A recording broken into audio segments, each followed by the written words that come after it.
Assalamualaikum warahmatullahi wabarakatuh. Pada kesempatan ini saya akan membahas tentang alasan-alasan perceraian menurut Undang-Undang Nomor 1 Tahun 1974 tentang perkawinan, junto Peraturan Pemerintah Nomor 9 Tahun 1975.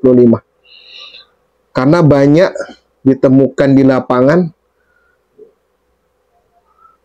datang ke pengadilan tanpa ada alasan, langsung mengajukan perceraian.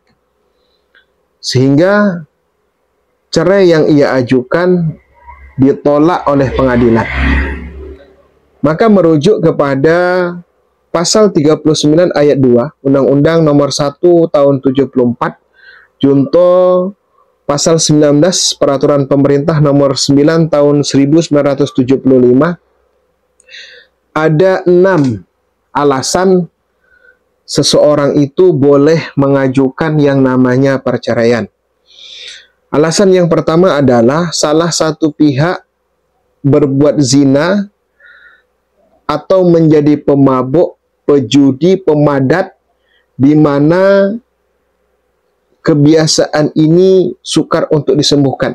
Ada orang yang punya kebiasaan berjudi, pemabuk, pemadat, berzina, penyakit ini susah disembuhkan, maka ini bisa dijadikan sebagai salah satu alasan untuk mengajukan perceraian di pengadilan. Kemudian yang kedua, salah satu pihak meninggalkan pihak lain selama 2 tahun berturut-turut tanpa alasan yang sah. Suami meninggalkan istrinya atau istri meninggalkan suaminya pergi dari rumah selama 2 tahun berturut-turut tanpa alasan yang sah. Misalnya pergi dari rumah karena alasan bekerja atau mencari nafkah. Ini tidak, pergi dari rumah tidak ada alasan, tidak ada pemberitahuan, pergi, maka ini bisa dijadikan sebagai salah satu syarat untuk mengajukan perceraian di pengadilan. Kemudian yang ketiga, salah satu pihak, suami atau istri, mendapatkan hukuman penjara selama 5 tahun atau lebih. Ya, ketika suami atau istri dihukum penjara, sudah ada putusan pengadilan, kemudian sudah ingkrah, divonis 5 tahun atau lebih, maka suami atau istri boleh mengajukan perceraian dengan alasan istri atau suami dipenjara selama 5 tahun atau lebih. Kemudian yang keempat, salah satu pihak, baik suami atau istri, melakukan kekejaman atau penganiayaan berat yang membahayakan pihak lain. Nah, biasanya kasus ini adalah kasus KDRT, ya, kekerasan dalam rumah tangga. Suami melakukan kekerasan atau istri melakukan kekerasan kepada suaminya sehingga membahayakan pihak lain.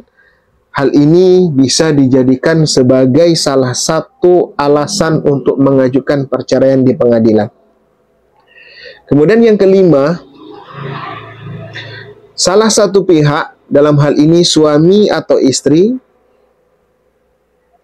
mendapat cacat badan atau penyakit yang mengakibatkan tidak dapat menjalankan kewajiban sebagai suami atau istri. Suami atau istri sakit, sehingga dengan sakit yang ia derita, dia tidak bisa melaksanakan hak dan kewajiban sebagai seorang suami, sebagai seorang istri, maka ini bisa dijadikan alasan untuk mengajukan perceraian di pengadilan.